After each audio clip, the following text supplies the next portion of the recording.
오늘 하나님께서 우리에게 주시는 말씀 마태복음 12장 38절에서 45절까지의 말씀입니다. 마태복음 12장 38절로 45절까지의 말씀을 교독하고 마지막 절은 함께 읽겠습니다.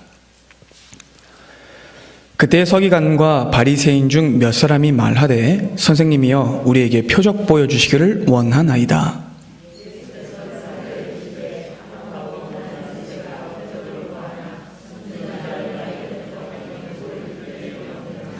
요나가 밤낮 사흘 동안 큰 물고기 뱃속에 있었던 것 같이 인자도 밤낮 사흘 동안 땅속에 있으리라.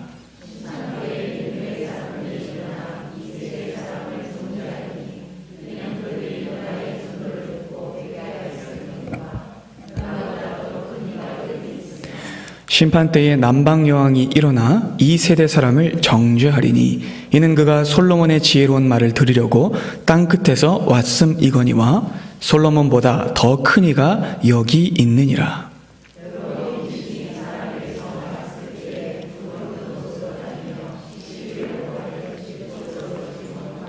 이에 이르되 내가 나온 내 집으로 돌아가리라 하고 와보니 그 집이 비고 청소되고 수리되었거늘 이에 가서 저보다 더 악한 귀신 7을 데리고 들어가서 거하니 그 사람의 나중 형편이 전보다 더욱 심하게 되느니라. 이 악한 세대가 또한 이렇게 되리라. 아멘. 요나서 마지막 시간입니다. 오늘로 요나서가 마치게 되는데 오늘 본문은 요나서가 아니라 마태복음입니다. 그 이유는 요나서가 다만 주전 8세기 초반에 일어났던 니느웨의 회개 사건만을 기록하기 위해 쓰여진 책이 아니기 때문입니다. 요나서는 다만 당시의 시대적 의미만 가진 책이 아닙니다. 여러분, 요나서는요 훨씬 큽니다. 요나서는 궁극적으로 그때로부터 800년 뒤에 오실 예수 그리스도를 직접적으로 예표하고 예언하는 책이며, 요나서의 사건은 오늘 본문 말씀인 바로 이 마태복음에 기록되기 위해 쓰여졌고 또 예수께서 자기를 보이시기 위해 쓰여진 책이라고 해도 과언이 아닙니다. 모든 성경은 하나님의 감동으로 된 것이죠. 예수 그리스도를 증언합니다. 구약과 신약의 모든 말씀은 오직 예수 그리스도를 향해 나아가며 예수 그리스도를 통해서만 풀려지며 예수 그리스도 안에서만 해석되고 완결됩니다.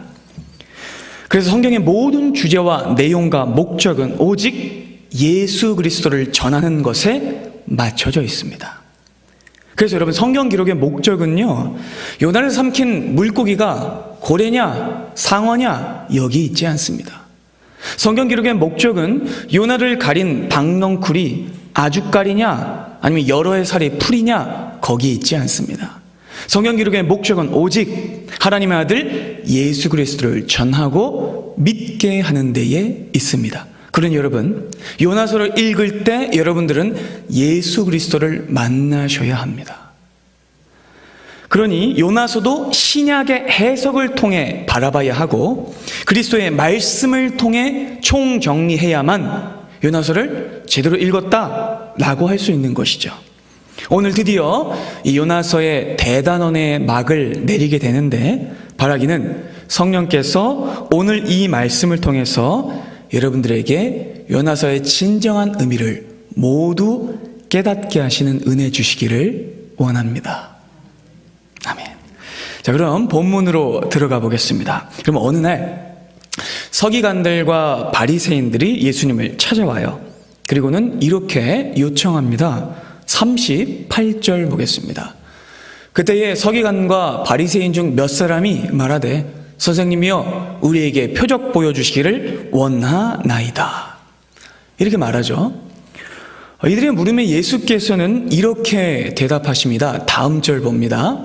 예수께서 대답하여 이르시되 악하고 음란한 세대가 표적을 구하나 선지자 요나의 표적밖에는 볼 표적이 없느니라. 여러분, 예수께서는 서기관들과 바리새인들의 요청을 매우 강하고 날선 어조로 거부하세요. 그리고는 그들을 악하고 음란한 세대라 그렇게 꾸짖으세요. 여러분, 예수님은 왜 이렇게 대답하신 걸까요? 그 이유는 예수님을 찾아온 그들의 이유를 예수께서 아셨기 때문입니다. 저들은요, 순수한 동기를 가지고 온 게 아니었어요. 예수님을 믿기 위해 온 것도 아니었습니다. 그들은요, 악한 의도만 가지고 있었어요. 그들은 자기들의 본심과 이 사악한 의도를 숨긴 채 예수님을 궁지에 몰아넣고 책잡기 위해서 왔던 것이죠. 말은 표적을 보여주시면 믿겠습니다 라고 말하고 있지만 실은 저들은 예수님을 믿기 위해서 찾아온 것이 아니었어요. 여러분, 이미 예수께서는 많은 표적을 보이셨습니다. 많은 가르침을 주셨습니다. 그런데도 저들이 다시 찾아와 표적을 보여달라고 요청하는 거예요. 그 이유는 예수께서 지금까지 행하신 표적을 그들이 믿지 않았기 때문이죠. 이 정도로는 믿을 수 없으니 더 화끈하고 더 신기하고 눈알이 핑핑 돌아가는 표적을 좀 보여달라 이렇게 요구한 것이죠. 그럼 여러분, 무슨 표적을 보여주면 저들이 믿을까요? 예수님이 장풍을 쏘시면, 아니면 갑자기 붕붕 날아다니시면, 아니면 막 사람들을 막 우수수 쓰러뜨리시면, 그러면 믿을까요? 그런데 여러분, 이미 예수께서는 바로 앞장면에서 위대한 표적을 보여주신 바 있어요. 여러분, 바로 앞단락에서는요, 예수께서 귀신을 쫓아내신 사건이 기록되어 있습니다. 오래도록 고통받고 사탄의 압제 아래 있던 사람을 그의 권세에서 놓아주시는 위대한 구원자의 표적을 보여주셨죠.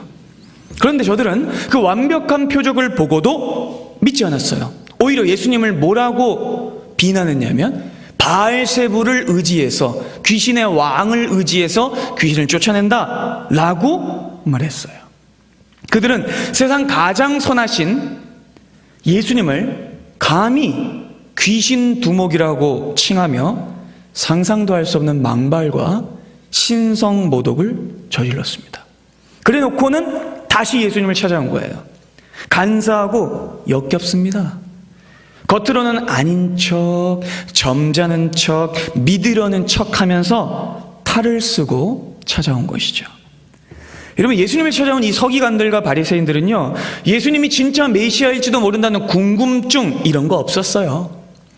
저들은 믿을 생각도 없었고 받아들이지 않을 자들이었습니다. 오히려 그들은 예수님이 절대로 메시아가 아닐 거라는 확신을 가지고 있었어요. 불신앙을 가지고 있었습니다. 그리고 예수님께 반대하기 위해서 표적을 달라라고 말한 것이죠. 그러니까 믿기 위해서가 아니라 믿지 않기 위해서 표적을 달라고 한 것이죠. 그래서 여러분, 예수께서는 저들을 악하다 그리고 음란하다 라고 말씀하시는 거예요. 여러분, 음란이란 간음과 부정을 저지르는 것을 말하죠. 음란이란 하나님을 믿지 않고 다른 것을 믿는 것이 음란입니다. 이것이 영적 간음이죠.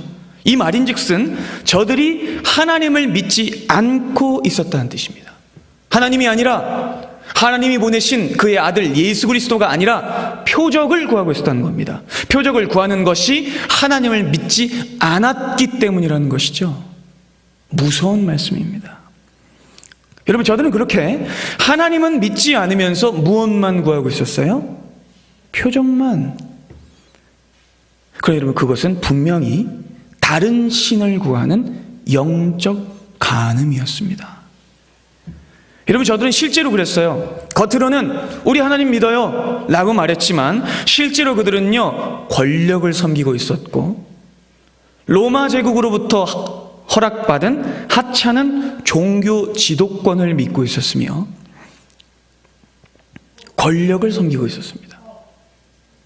세속 가치를 믿고 있었죠. 하나님이 아니라.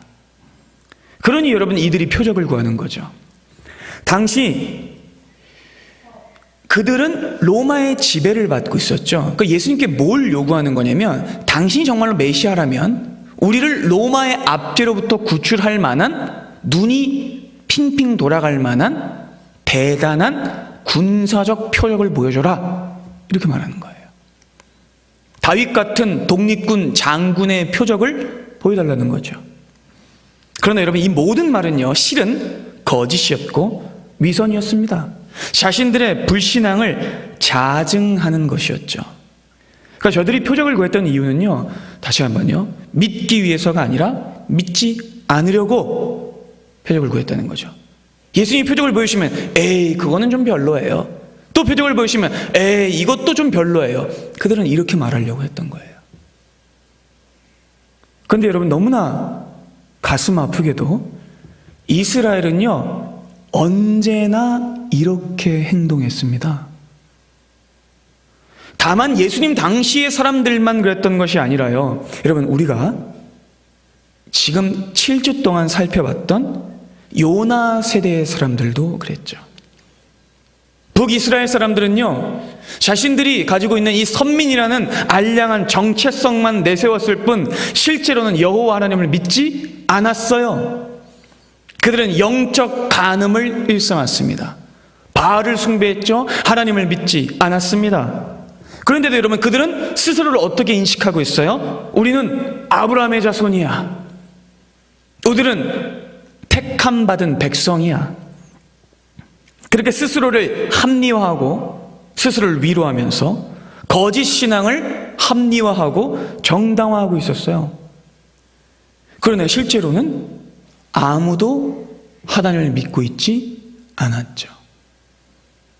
그들은 다만 자기들의 혈통, 신앙생활의 연조, 직분, 이런 것들만 자랑했을 뿐 그들의 신앙은 사실은 껍데기였습니다. 그래 놓고는 뭘 달라고 해요? 표적 달라고. 여러분, 정말로 표적을 보여주면 그들이 믿을 수 있을까요? 표적 때문에 믿음이 발생하지 않는 걸까요?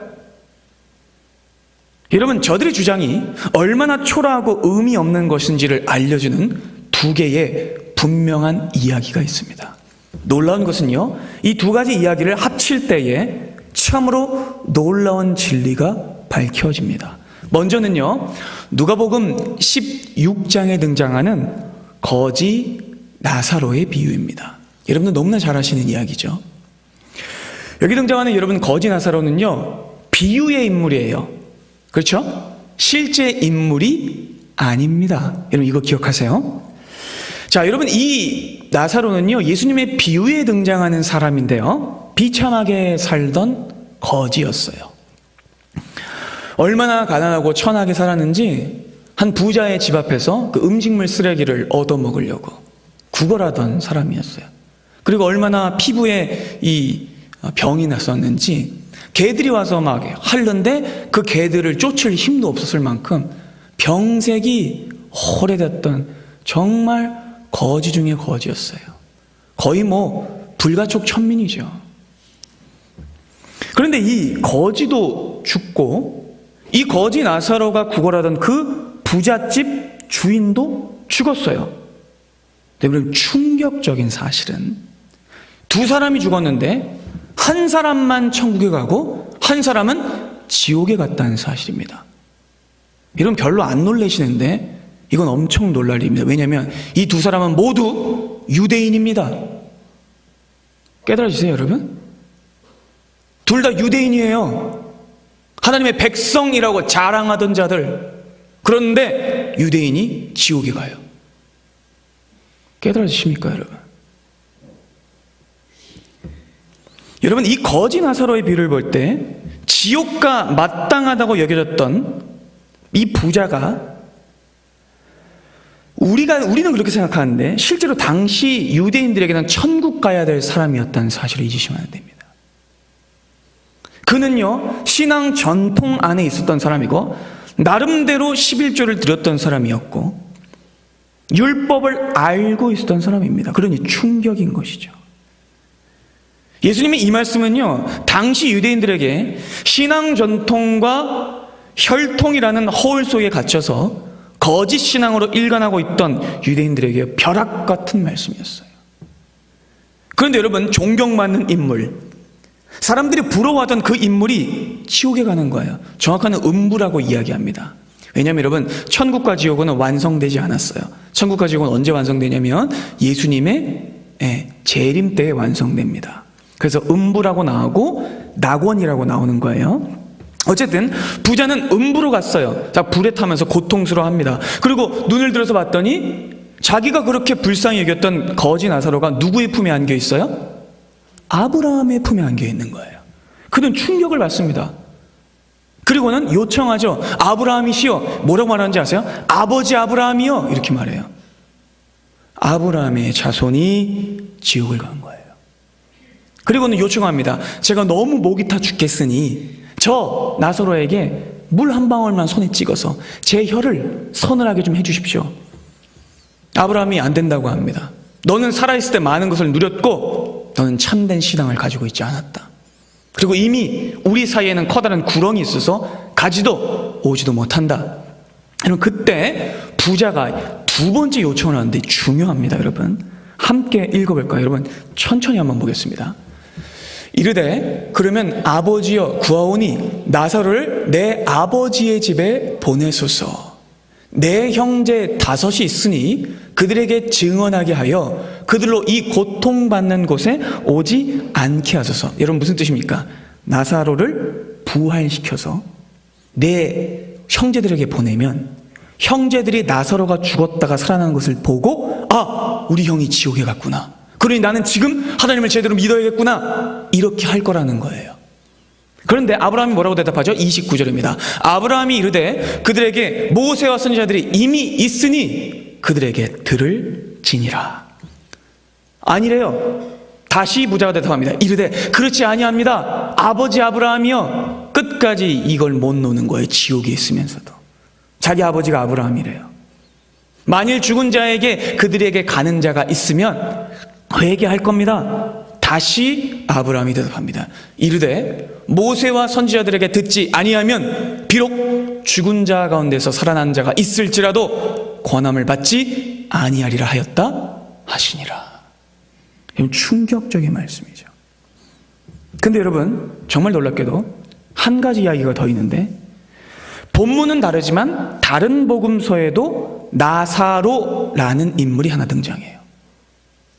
자, 여러분, 이 사람은요 요한복음에 등장하는데요, 이번에는 가상인물이 아니에요.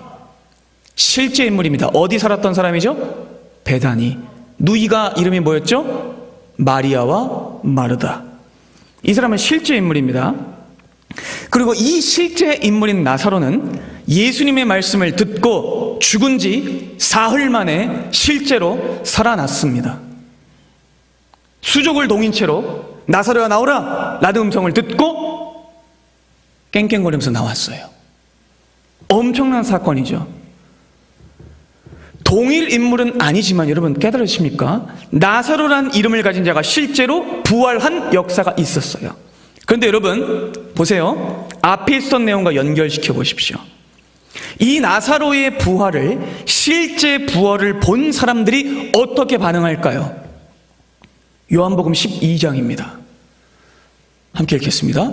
유대인의 큰 무리가 예수께서 여기 계신 줄을 알고 오니 이는 예수만 보기 위함이 아니요 죽은 자 가운데서 살리신 나사로도 보려 함이로라. 대제사장들이 나사로까지 죽이려고 모의하니 나사로 때문에 많은 유대인이 가서 예수를 믿음이로라. 여러분 깨달으십니까? 실제로 나사로가 죽음 가운데 살아났어요. 그런데 부자의 요구처럼 사람들이 믿습니까? 아니요. 오히려 나사로를 죽이려고 하죠. 무서운 지점입니다.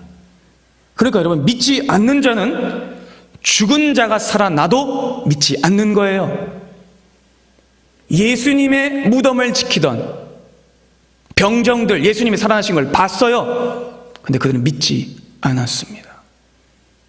아무리 큰 표적이 있어도 믿지 않는 자는 끝까지 안 믿어요.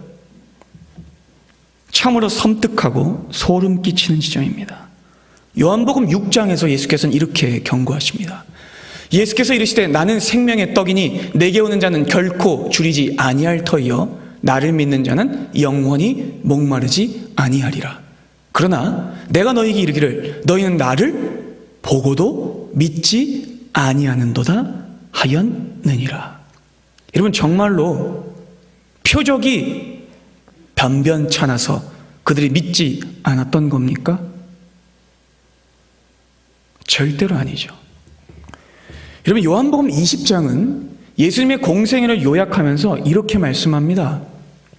예수께서 제자들 앞에서 이 책에 기록되지 아니한 무엇들도요, 다른 표적들도 많이 행하셨대요. 하지만 오직 이것을 기록한 이유는요, 우리가 예수께서 하나님의 아들 그리스도이심을 믿게 하려 함입니다. 또 너희로 믿고 그 이름을 힘입어 생명을 얻게 하려 함입니다. 아멘이 되십니까, 여러분? 요한복음 20장은 분명히 선포합니다. 하나님이 표적을 주신 이유가 그 표적을 보고 우리가 평가하라고, 믿을만 한지 아닌지 팔짱 끼고 보라고 주신 것이 아니라 이 표적을 보고 예수를 믿으라고 주신 거라고 말씀하십니다. 그러니 여러분, 표적에 등급 매기고 보고 난 뒤 믿을지 말지 결정한다는 것은요, 예수님 말씀대로 악하고 음란한 자세인 거죠. 여러분, 예수님은 이 표적을 보여주신 이유가 유명세를 타기 위해서가 아니었어요. 인기를 얻으려고가 아니었어요. 이 표적은 자신을 믿게 하기 위해서 보여주신 표적입니다. 그 이름을 힘입어 생명을 얻게 하기 위해 주신 표적이죠. 근데 여러분, 앞에 예수께서 이렇게 수많은 표적을 주셨지만 이 모든 것이 믿게 하기 위해서 주셨다는, 여러분, 이 말씀이 어떤 장면 바로 뒤에 붙어 있는지 아세요? 놀라실 겁니다. 바로 도마의 의심 장면 뒤에 붙어 있습니다. 본문을 보겠습니다. 12제자 중에 하나로서 디두모라고 불리는 도마는 예수께서 오셨을 때에 함께 있지 아니한지라. 다른 제자들이 그에게 이르되 우리가 주를 보았노라 하니 도마가 이르되 에이, 내가 그의 손에 못자국을 보며 내 손가락을 그 못자국에 넣으며 내 손을 그 옆구리에 넣어보지 않고는 믿지 않을 거야 합니다. 여드레를 지나서 제자들이 다시 집안에 있을 때에 도마도 함께 있고 문들이 닫혀 있었는데 예수께서 들어오사 가운데 서서 말씀하십니다. 너에게 평강이 있을지어다. 샬롬. 도마에게 말씀하시죠. 네 손가락을 이미 내밀어 내 손을 보고 내 손을 내밀어 옆구리에 한번 넣어보아라. 그리하여 믿음 없는 자가 되지 말고 믿는 자가 되라. 도마가 대답하여 이르되 나의 주님이시여 나의 하나님이시니이다. 예수께서 말씀하시죠. 너는 나를 본고로 믿느냐? 보지 못하고 믿는 자들이 복되도다. 이 말씀이 도마의 표적을 구했던 장면 바로 다음에 있는 말씀입니다. 사랑하는 여러분, 표적은요, 도구일 뿐입니다. 표적 자체가 믿음을 만들어내지 못해요. 표적을 보고 예수님을 보는 것이 믿음이지 표적 때문에 믿는 것은 아닙니다. 그러면 표적이 없으면 우리가 신앙생활이 성립되지 않고 표적이 있어야만 성립되는 건가요? 아니요.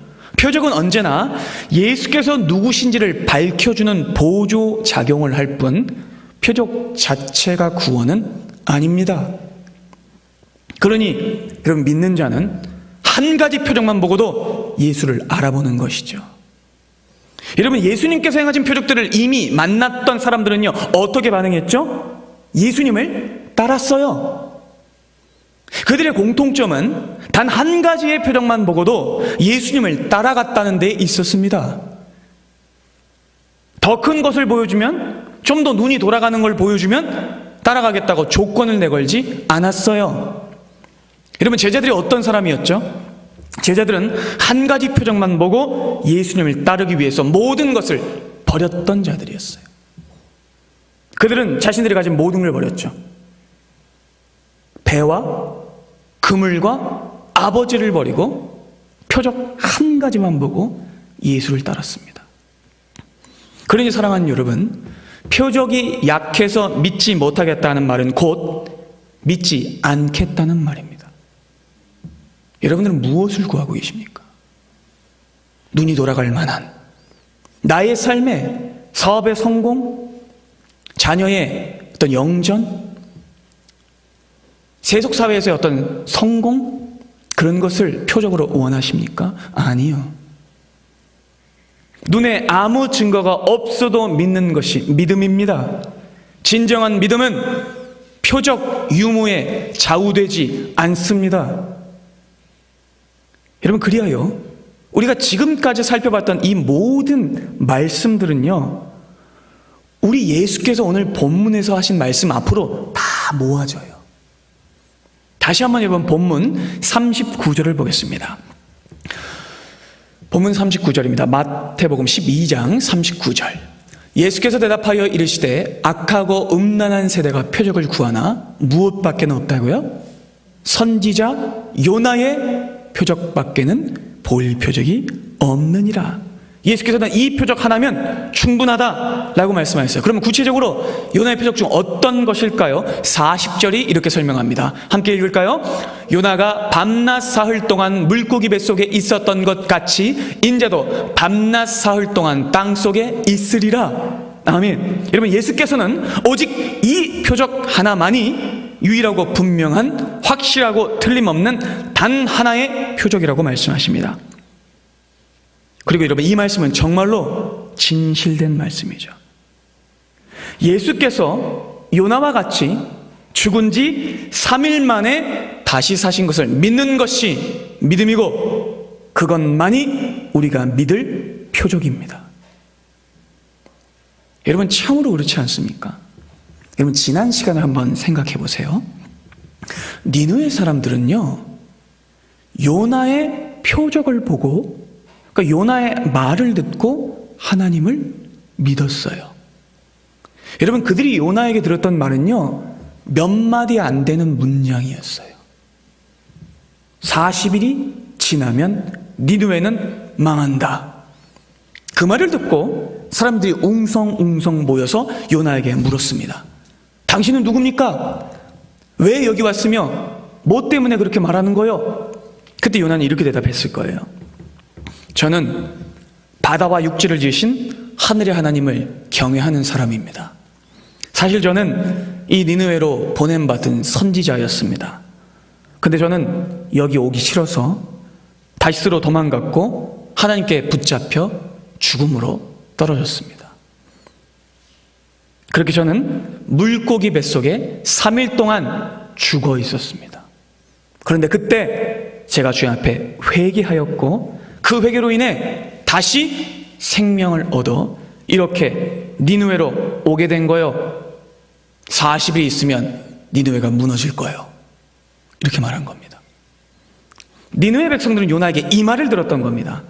요나가 죽었다가 살아났다는 것을 듣고 자기들도 회개하면 요나처럼 심판을 면하고 살아날 것을 믿었던 것이죠. 그런데 여러분, 이 믿었다는 사실은요, 엄청난 사실이에요. 왜냐면요, 보세요. 요나가 물고기 뱃속에 들어갔다가 3일 만에 살아난 것을 본 사람이 이 중에 있나요? 없습니다. 아무도 요나가 물고기 뱃속에 있다가 살아나온 것을 본 사람이 없어요. 심지어는 그 다시스행 배에 같이 타고 있었던 선원들도 요나가 물고기 뱃속에 들어갔다가 3일 만에 나온 걸 보지 못했어요. 그렇다면 여러분, 아무도 요나가 물고기 뱃속에 들어갔다가 살아나온 것을 보지 못했다는 뜻입니다. 그런데 어떻게 믿었죠? 믿음으로. 깨달으십니까, 여러분? 오직 믿음으로 그것을 믿었습니다. 눈으로 보지 않고도 말이죠. 그들에게 다른 표적은 필요 없었어요. 참으로 놀라운 것은 이 니느웨 백성들이 요나에게 그거 말고 좀 더 큰 표적 좀 보여주십시오, 이렇게 하지 않았다는 거예요. 그들은 요나의 한마디 말만 듣고도 이것을 믿었습니다. 그들에게는 더 이상 다른 표적이 필요 없었어요. 이 요나의 표적만이 그들에겐 단 하나의 유일한 표적이 됩니다. 그렇기 때문에 니느웨 백성들은 그 말씀을 듣는 순간 옷을 찢고 베옷을 입고 제 위에 앉으며 하나님 앞에 통회 자복했던 것이죠. 여러분, 니느웨 백성들은 말씀을 믿었지 표적을 구하지 않았어요. 그들은 오직 말씀을 듣기만 하고 믿었습니다. 그들이 회개하게 한 동기는 표적이 아니라 하나님의 말씀이었다는 사실이죠. 그렇다면 사랑하는 여러분, 오늘의 이 세대를 회개시킬 단 하나의 표적은 무엇일까요? 오늘날에도 다른 표적은 필요 없습니다. 여러분들의 신앙에 다른 표적은 필요 없습니다. 여러분의 신앙에 필요한 유일한 표적은 예수께서 죽으시고 다시 사신 요나의 표적밖에는 없습니다. 이 표적을 보고 믿는 것입니다. 그런 여러분, 요나의 이 표적은 다만 예수님 당시 시대보다 800년 전에 있었던 다만 유통기한이 정해진 한시적인 표적이 아니었다는 것이죠. 요나 이 표적은 궁극적으로 예수 그리스도를 예표하고 모형하는 단 하나의 확실한 성경 최대의 표적이었던 겁니다. 그래야 여러분, 예수께서는 마침내 이렇게 말씀하시죠. 41절과 42절입니다. 심판 때에 니느웨 사람들이 일어나 이 세대 사람을 정죄하리니 이는 그들이 요나의 전도를 듣고 회개하였음이거니와 요나보다 더 큰 이가 여기 있으며 심판 때에 남방 여왕이 일어나 이 세대 사람을 정죄하리니 이는 그가 솔로몬의 지혜로운 말을 들으려고 땅 끝에서 왔음이거니와 솔로몬보다 더 큰 이가 여기 있느니라. 요나가 그리스도의 예표이며 솔로몬이 그리스도의 예표인 것입니다. 예수께서 요나보다 크신 것이며 예수께서 솔로몬보다 크신 것입니다. 근데 여러분, 충격적인 게 무엇이죠? 선민들이 아니에요. 니느웨 사람들은 선민들이 아니고 스바 여왕도 선민이 아니에요. 이스라엘이 아니라 이방인들이 구원의 증인이 됩니다. 그러니 여러분, 니느웨 사람들은요, 이스라엘을 정죄할 자격이 있죠. 요나의 표적을 보고 그 표적만을 구했으며 그 표적을 보고 회개하며 구원을 구했기 때문입니다. 똑같습니다. 여러분, 남방 여왕도 이스라엘을 정죄할 자격이 있죠. 왜냐하면 솔로몬의 지혜를 보고 솔로몬이 아니라 그에게 지혜를 주신 하나님께 영광을 돌렸기 때문입니다. 그래서 여러분, 사도 바울도 아테네의 아레오바고에서 전도할 때 이렇게 말했습니다. 사도행전 17장입니다. 알지 못하던 시대에는 하나님이 간과하셨거니와 이제는 어디든지 사람에게 다 명하사 회개하라 하셨으니 이는 정하신 사람을 하여금 천하를 공의로 심판할 날을 작정하시고 이에 그를 죽은 자 가운데서 다시 살리신 것으로 모든 사람에게 믿을 만한 증거를 주셨음이니라 하니라. 예수께서 죽으시고 살아나신 것만이 우리가 믿을 증거가 됩니다. 사랑하는 여러분, 이 표적만이 유일하고 참된 단 하나의 표적이 됩니다. 보지 않고 믿는 것, 만지지 않고 믿는 것, 요나의 표적과 그리스도의 표적만을 보고 믿는 것, 그것이 믿음입니다. 도마가 되지 마시고 믿은 니느웨 백성이, 믿은 남방 여한이 되시기를 소망합니다. 그래서 여러분, 사도 베드로는요, 이 믿음을 가진 당시의 초대교인들을요 크게 칭찬했습니다. 베드로전서 1장, 여러분 우리 함께 읽겠습니다. 예수를 너희가 보지 못하였으나 사랑하는도다. 아멘이시죠 여러분? 계속해서 읽습니다. 이제도 보지 못하나 믿고 말할 수 없는 영광스러운 즐거움으로 기뻐하니 믿음의 결국 곧 영혼의 구원을 받음이라. 사도 베드로가 뭐라고 칭찬하죠? 보지 못했으나 믿는도다. 이 중에 여러분, 우리가 예수 그리스도를 눈으로 본 사람은 없습니다.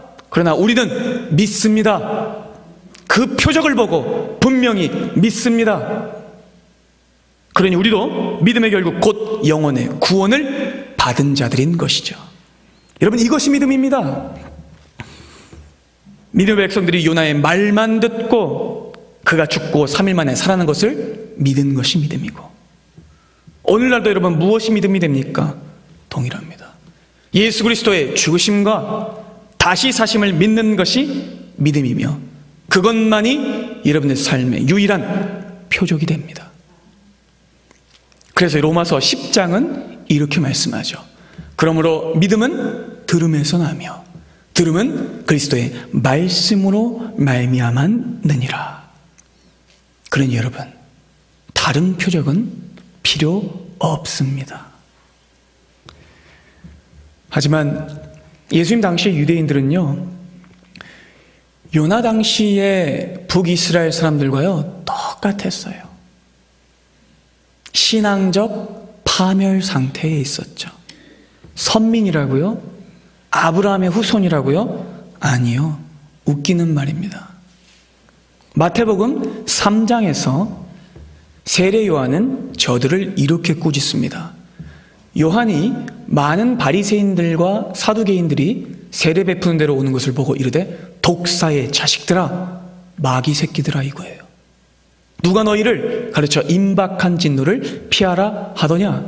그러므로 회개에 합당한 열매를 맺고 속으로 아브라함이 우리 조상이라고 생각하지 말아라. 내가 너에게 이르노니 하나님이 능히 이 돌들로도 아브라함의 자손이 되게 하시리라. 이미 도끼가 나무 뿌리에 놓였으니 좋은 열매를 맺지 아니하는 나무마다 찍혀 불에 던져지리라. 여러분, 예수께서도 이렇게 말씀하시죠. 요한복음 8장입니다. 대답하여 이르시되 우리 아버지는 아브라함이라고 너희가 말하나? 예수께서 이르시되 너희가 아브라함의 자손이면 아브라함이 행한 일들을 할 것 이거늘 지금 하나님께 들은 진리를 너에게 말한 사람인 나를 죽이려 하는도다. 아브라함은 이렇게 하지 아니하였느니라. 그들은 자신들이 아브라함의 혈통이라고 자랑했어요. 부자도 그렇게 말했죠. 아버지 아브라함이요. 근데 그는 지금 어디에 있습니까? 혈통적 유대인이 아닌 것이죠. 두려운 말씀입니다. 선지자적 사명을 가지고 있는 이스라엘이 지금 뭘 하고 있습니까? 눈에 보이는 다른 표적이나 구하며 오히려 자기 백성들을 배나 지옥 자식 되게 만드는 악한 일을 저지르고 있었죠. 여러분, 예수님께서 자기 백성에게 베푸신 은혜가 얼마나 크냐면 마태복음 11장에 이렇게 기록되어 있습니다. 예수께서 권능을 가장 많이 행하신 고을들이 무엇을 하지 않았어요? 회개하지 않았어요. 다 자기 백성들입니다. 그때에 책망하시되 화 있을진저 고라시나 화 있을진저 벳세다야, 만약 너희에게 행한 모든 권능을 두로와 시돈에 행하였더라면 그들이 벌써 베옷을 입고 제의에 앉아 회개하였으리라. 내가 너희에게 이르노니 심판날에 두로와 시돈이 너희보다 견디기 쉬우니라. 가버나움아, 내가 하늘에까지 높아지겠느냐? 음부에까지 낮아지리라. 내게 행한 모든 권능을 만약 소돔에서 행하였더라면 그 성이 오늘까지 있었으리라. 내가 너에게 이르노니 심판날에 오히려 소돔 땅이 너희보다 견디기 쉬우리라. 무서운 말씀이죠. 신앙적인 전통, 신앙의 연조, 직분 아니요, 의미 없습니다. 그들은 하나님을 업신여겼고 자신들이 천국행 티켓을 확보한 것처럼 오만하게 생각했습니다. 그들의 실체는 불신앙이었죠. 그래서 여러분, 사도 바울도 이렇게 그들을 꾸짖습니다. 사도행전 7장 22절입니다. 모세가 애굽 사람의 모든 지혜를 배워 그의 말과 하는 일들이 능했습니다. 나이가 40이 되매 그 형제 이스라엘 자손을 돌볼 생각이 나서 한 사람이 원통한 일 당함을 보고 보호하여 압제받는 자를 위하여 원수를 갚아 애굽 사람을 쳐 죽입니다. 근데 그때 형제들이 어떻게 반응하죠? 하나님께서 자기 손을 통하여 구원해 주신 것을 깨달으려고 생각하였으나 그들은 깨닫지 못했죠. 스데반은 계속해서 지적합니다. 51절부터 보겠습니다. 목이 곧고 마음과 귀에 할례를 받지 못한 사람들아, 너희도 너희 조상과 같이 항상 성령을 거스르는도다. 너희 조상들이 선지자들 중에 누구를 박해하지 아니하였느냐? 의인이 오시리라 예고한 자들을 그들이 죽였고 이제 너희는 그 의인을 잡아준 자요 살인한 자가 되나니 너희는 천사가 전한 율법을 받고도 지키지 아니하였도다 하니라. 무서운 말씀입니다. 동족들이 자기들을 깨우러 오는 선지자들을 잡아 죽였다라고 고발합니다. 근데 이 심판의 깨우침을 돌아오라는 회개의 외침을 여러분 저들이 어떻게 반응하죠? 57절 보겠습니다.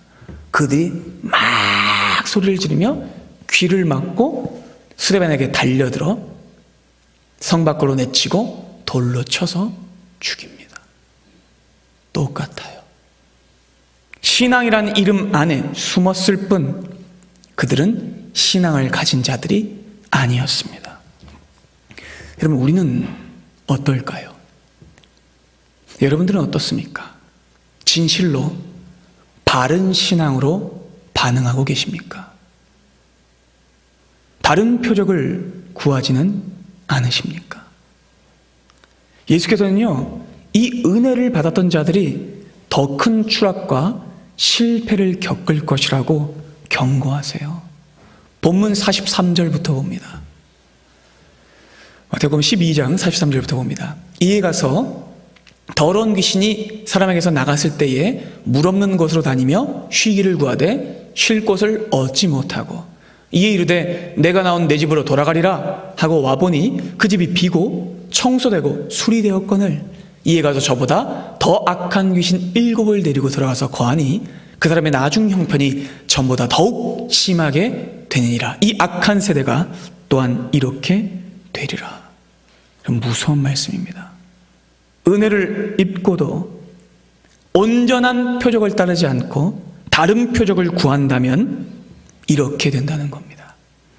화석화된 신앙은 가짜 신앙입니다. 신앙 연조, 직분, 눈에 보이는 가문의 전통 이런 것들을 자랑하는 것은 참된 신앙이 아닙니다.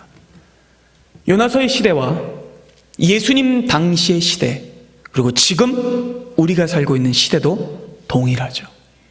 사람들은요, 표적을 구해요.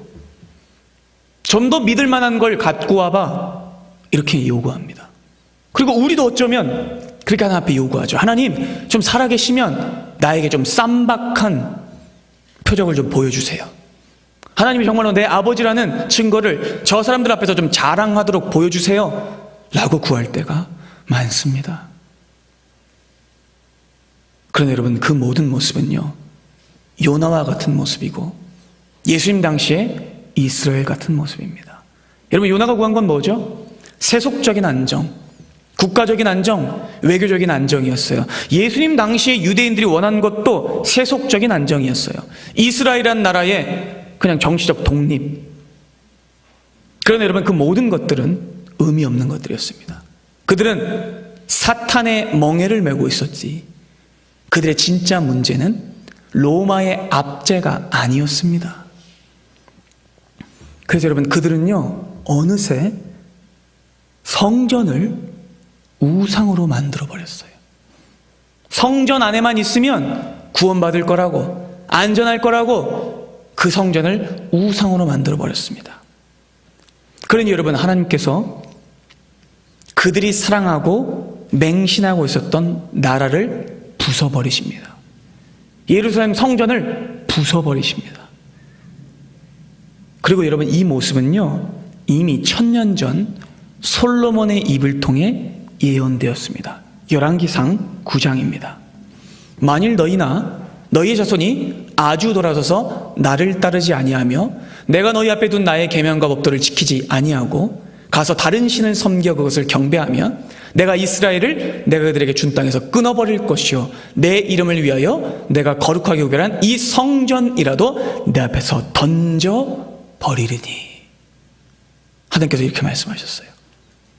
그래서 하나님께서 예루살렘 성전을 부셔버리시는 겁니다. 여러분 보세요.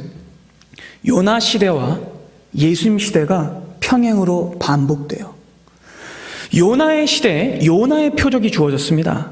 근데 이 표적이 보여준 뒤에 회개하지 않았죠. 그 결과 북이스라엘은요 40년 뒤에 아수르에게 멸망당합니다. 자, 이 일이 똑같이 벌어져요. 예수님 당시에 예수님의 표적이 보여진 뒤에 이스라엘이 믿지 않았고 그 결과 약 40년 뒤에 AD 70년 이스라엘이 완전히 파괴됩니다. 똑같이 멸망해요. 요나의 표적을 보고 믿지 못했을 때 북이스라엘이 멸망했고 예수님의 표적을 보고 믿지 못했을 때 이스라엘이 멸망당했습니다. 저들이 눈먼 신앙으로 붙잡고 있었던 성전은 불타 없어졌어요. 그러니까 여러분, 저들은 성전조차 표적으로 붙잡고 있었던 거예요. 아니죠. 그러니 하나님께서 그 표적을 박살내버리시는 겁니다. 사랑하는 여러분, 눈에 보이는 표적은 아무것도 아닙니다. 우리가 붙잡을 표적은 오직 예수 그리스도의 표적밖에는 없습니다. 주님 오시면 모든 것이 불탈 거예요. 이사야 34장과 계시록 6장 말씀을 보면 그냥 지나가겠습니다. 하나님의 심판때가 임하면 모든 것이 불에 타 없어져 버릴 것이라고 말씀합니다. 그때는 다 불타 없어지고 무엇만 남느냐? 믿음만 남습니다. 그래서 사도 베드로는 이렇게 말했죠. 베드로전서 1장입니다. 너희 믿음의 확실함은 불로 연단하여도 없어질 것보다 더 귀하여 예수 그리스도께서 나타나실 때에 칭찬과 영광과 존귀를 얻게 할 것입니다. 여러분, 그날이 되면 이 온 세상이 다 타버릴 거예요. 그리고 새로운 예루살렘이 하늘에서 내려올 것인데 그때는 믿음만 남을 겁니다. 고린도전서 3장 11절부터 사도 바울은 이렇게 말씀합니다. 이 닦아둔 것 외에 능히 다른 터를 닦아둘 자가 없으니 이 터는 곧 예수 그리스도라. 만일 누구든지 금이나 음이나 보석이나 나무나 풀이나 집으로 이 터 위에 세우면 각 사람의 공적이 나타날 터인데 그날이 공적을 밝히니 이는 불로 나타내고 그 불이 각 사람의 공적이 어떠한 것을 시험할 것임이라. 만일 누구든지 그 위에 세운 공적이 그대로 있으면 상을 받고 누구든지 그 공적이 불타면 해를 받으리니 그러나 자신은 구원을 받되 불 가운데서 받은 것 같으리라. 여러분, 오직 그리스도의 터 위에 세운 것들만 남을 것입니다. 그때가 되면 은도, 금도 다 사라져 버릴 것입니다. 그러나 오직 예수 그리스도를 믿는 믿음만은 남을 것입니다. 그러니 사랑하는 여러분, 눈에 보이는 표적이 아니라 내가 원하는 표적이 아니라 예수께서 죽으시고 다시 사신 그 요나의 표적만을 붙잡으십시오. 우리는 이미 모든 것을 가지고 있습니다. 두려워하지 마시고 하나님께서 우리에게 주신 그 표적만을 붙잡으시는 참된 신앙을 갖게 되기를 소망합니다. 사랑하는 여러분, 표적은요 우리가 구하는 게 아니에요. 표적은요 하나님이 우리에게 구하시는 겁니다. 하나님이 우리에게 어떤 표적을 원하실까요? 우리의 믿음입니다. 그러니 표적을 주님께 구하지 말고 믿음이라는 표적을 주님께 드리십시오. 심판날에 오직 그 표적을 믿은 믿음만이 남게 될 것입니다. 여러분들의 터는 예수 그리스도이며 여러분들의 표적은 오직 예수 그리스도입니다. 기도하겠습니다.